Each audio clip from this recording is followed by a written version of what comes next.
Hey, listen up. We're going to talk about Garalon. Ace logo.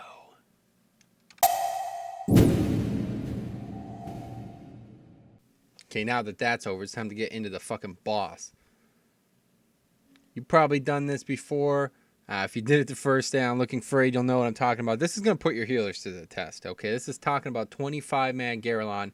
This is going to put your healers to the test. I recognize it's a considerably different beast than 10-man.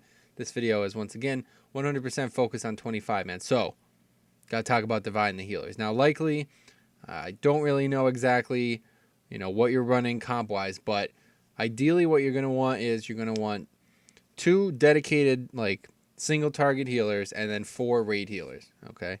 That's up to you. That's up to your raid, but if you don't have that, you've already put yourself in a disadvantage. I'll tell you why. You need somebody essentially following the tank around and following the kiters around. I would recommend having one person. So we're going to break this up from here. Okay, so pay attention. One person on the tank. Okay, we'll describe that role first. Then one person on the kiter. Very similar role. We'll describe that as well. And then 4 people healing the raid. We'll describe that as a lump sum. Okay, so first things first. Let's get right into what the tank and the kite guy healer is doing. Okay, this is not the best representation of the boss. Hopefully you understand why I do in post. But either way, imagine that this is the way the boss is. This is the way he's facing. The colors are the legs, and yellow is the head, the direction he's going to do his frontal AoE thing, the cone shockwave thing. So you'll want to start over here. Okay, and I'll show where everyone else starts in a different spot. But for now, you'll want to start over here. Okay, you and the other healer doing these 2 roles will start here. Tanks are going to start by yellow. Person who's going to kite is going to get aggro, and he's going to start dragging the boss in either counterclockwise or clockwise. Very simple, okay? Your role is to heal either the tank or the kiter. They're essentially the same role, but there's a different approach you can take to make sure you're maximized, okay? You see how this is like this? He's going to do the yellow is going to be the front, right? And there's going to be a leg. You'll want to try to stay between the leg and out of the cone at this distance, okay? Probably about, maybe even a little bit farther. Let's move back to here, okay? This is how you want it. You want the boss that far away from you, okay? Because conversely, the tank and the kiters will all be in range, and some of the people attacking the legs. You want to try to mix and match your positions here, but for the most part, this is on you. You'll figure this out. Now, here's a few tips and tricks that I'd recommend, okay? Anybody who's got a speed boost, help the fucking tanks out. Discipline Priest, Holy Priest, you guys, if for some reason you're doing this role, it's holy, good. God help you, but Discipline Priest, you could throw some bubbles down, maybe feathers, anything like that. Just help the person who's going to be getting over there to kite, make sure they're in position. They don't need to worry about. So that's the first trick you can employ.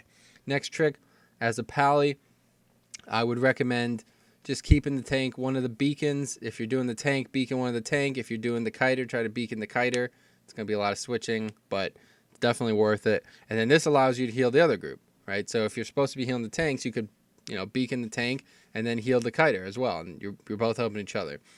Also, another tip you could do is, what I like to do is, if you're going to use hammer, not really a good fight for hammer, lights hammer.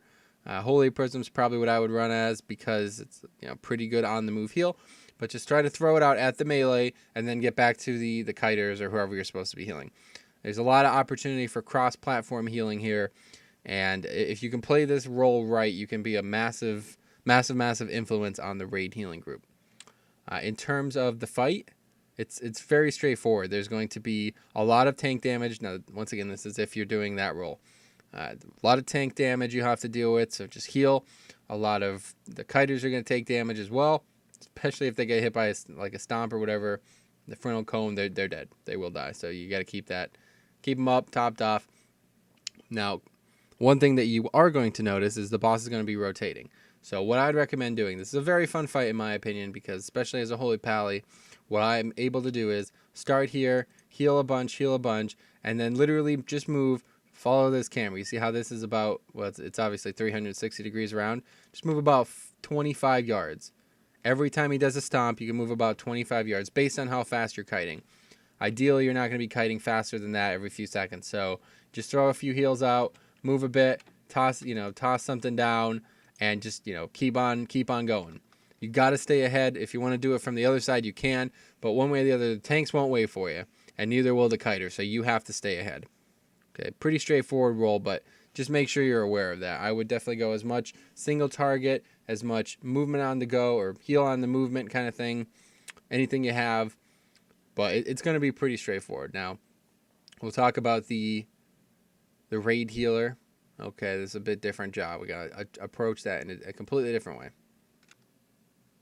Okay, so say you're one of the 4 raid healers. Once again, I'd recommend Holy Priest, Resto Druid, Resto Shaman. Kind of, they're not the best at this, but probably their best option. And Monk, obviously, Monk and Resto Druid are going to carry you guys through this. They really will. Holy Pally's good as well. Discipline Priest can do it. You know, they're not bad options, but if you don't have, you know, you definitely want Holy Pallies doing the tank role, as they have good on-the-move heals and good single target heals to boot. Now, anyway, so this is the AoE part, okay? You're going to want to start over here. The reason you want to start over here, this is based on if the boss is going to turn, counterclockwise, okay? So from where yellow is, he's going to turn to green, if you can conceptualize that. And the reason you want to do this is you want all your raid healers over here, because they'll run into this back leg.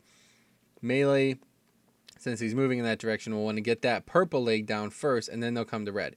So what you want to do is you want to get to red, get ramped up, get your heals starting to roll, put AoE stuff on the ground at red, and by the time everyone's over here, they'll need damage, and this is the best way to maximize healing. You want to start on the leg opposite the melee you're starting on, get ramped up, and get ready to get some stuff on the ground, healing rain, effervescence, you know, get stuff moving, and then by the time they're over here, they'll be in really good shape to need a lot of healing. Now, let's talk about what's going to happen. The longer the person kites, the worse it's going to get, okay, plain and simple. This is not a raid boss guide, so that's up to your guild how long you want to do it with how many people, but I'll tell you this, at the end, it gets fucking intense. And then when it switches, he does the crush. Crush is physical damage. Keep that in mind. Okay, so Aura Mastery, useless. What you absolutely need to employ, okay? Aura Mastery for the regular part, the regular damage from the pheromones, Tranquilities, Revitalization, fucking Spirit Link, Healing Tide, everything you got, man. You know, Holy Priest throwing out him, Discipline Priest throwing out Bubble, everything you got to be using your cooldowns like a boss. Okay, this is going to put your raid healers to the test. I'll tell you that right now. And if you handle your cooldowns very well, it's a fun fight to do. And if you don't, you will be behind the entire fight, and it will feel like hell. Okay, so let's look at it from an individual perspective. Okay, this is what I would recommend. In terms of healing, you know, just spread your hots. Monks keep, you know, Renewing Mist rolling, Uplift, Wild Growth for druids, Rejuves out. Holy Pallies, just, you know, do what you can. Freaking light it down as much as possibly can. Holy Radiance isn't going to be a very good option, as a lot of people are moving, but, you know, just do what you can. Should be pretty obvious. What I want to talk about is cooldown, usage, and when. Okay? Now, the crush is going to stun you, don't forget. So there's a few options. As a Holy Pally, we're going to go by class, okay, for raid healers. As a Holy Pally, even if you're not a raid healer, you should still be doing it. Aura Mastery when he gets to about 10 stacks. Probably going to at least 15, maybe 17 stacks per guy, depending on how your raid does it. Like I said, that's up to you. I would do around 10. It's going to last almost the entirety of it, and it'll fall off just as the damage is ending, and then the crush happens. Like I said, useless for crush. So you definitely need to use that around 10. Hopefully your raid's communicating. As you have cooldowns, I would use them early and often if possible. Okay, you know, use your 3 minute, you know, and anything you have, just use it. It doesn't matter. You got to figure that out. I would recommend having an Aura Mastery going, Divine Favor 3 minute, use that early, and 5 minute Guardian Kings. You know, pick a time for that, but you'll see what I mean. It's going to be intense, and you'll want to make sure you have it when you need it. Also, as a Paladin, you could bubble or bop the crush stun. So, really cool tip. What I like to do is you could bop one and then wait until bubbles back up and then bop a final time. So you bop the first one and you could heal right through it. Bop yourself as soon as it's about to happen and just go AoE heal mode. It's going to give you a nice pad. You'll get some extra effective healing out. Really cool. Okay, move on to Priest Discipline. Bubble is obviously going to be most useful on the crush, as everyone is going to be stunned, not be able to heal immediately. It's probably the most useful in the crush. Everyone stands still anyway from the stun, so that's when I'd recommend using it. Divine Hymn is useful whenever there's a good amount of healing needed, so probably around 10, that's for Holy. Probably around 10 stacks, 11 stacks.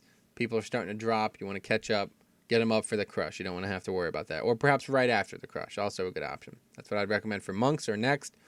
Revitalization, or whatever that 3-minute, I can never remember the name of it, but use that right after a crush. Okay, don't use it early. You want to make sure it hits as many people as possible for the most as possible. So as soon as everyone's stunned, as soon as you come out of it, pop it. Druid's Trank is going to be the same thing pretty much. You could use it before the crush, but I wouldn't risk it. I've had Druids try to use it before the crush, and then they get clipped by the crush and wasted a second or two of it or something like that. Stupid. So right after the crush, pop Trank, get everyone back up before the damage comes back out. Shamans, you got an interesting one because you got two options really. You got Spirit Link, and Healing Tide. Healing Tide I would use as Trank. Use it after the crush or perhaps right before the crush. That's a really good option as well. I would use it right before the crush, as it, the stun isn't going to affect it, and it could heal people up while they're crushed. Really, really, really good option actually. And then Spirit Link I would use for the crush, as it will mitigate some of the damage and help you survive it. Warriors, obviously we're not really talking about them, but you got your own stuff. The extra health from Rallying Cry is very useful in conjunction with any one of these heals is going to be enough. But at some point you're not going to have enough. It's going to happen more than, you're going to need one every 30 seconds, and sometimes you're just not going to have one depending on what happens. So definitely pull those 5-minute. In terms of actual healing, it's going to be very similar to what we spoke about with the tank healer. You're going to be, at a leg, you're going to be AoE healing people on the ground. It's going to be pretty tough. Say everybody stacked up at red. Well, they're not going to be there for very long. Okay, so I throw down Light's Hammer. They're only in it for 15 seconds. And everyone's moving, all over the place. It's a fucking mess. So that's why I'd recommend Druids and Monks. Obviously, they have the least dependent movement-wise. So Monks could pretty much heal everyone always. They don't even need to be near them half the time. Pretty fucking strong. So that's that. It's going to put it to the test, though. There's not many mechanics you have to worry about. Just got to choose your heals wisely. It's going to look like you want to spend, but as I said, if you can rotate your cooldowns properly, get a few rep paladins to throw in Aura Mastery, warriors to throw up Rallying Shout, or whatever that shit's called, it's going to help. It's going to make a huge difference. So, kind of healer to healer basis. So if you guys have any questions, please let me know. Otherwise, that's it. Tough boss. Definitely tough boss. So play your best, man. You keep everyone alive, you'll be fine.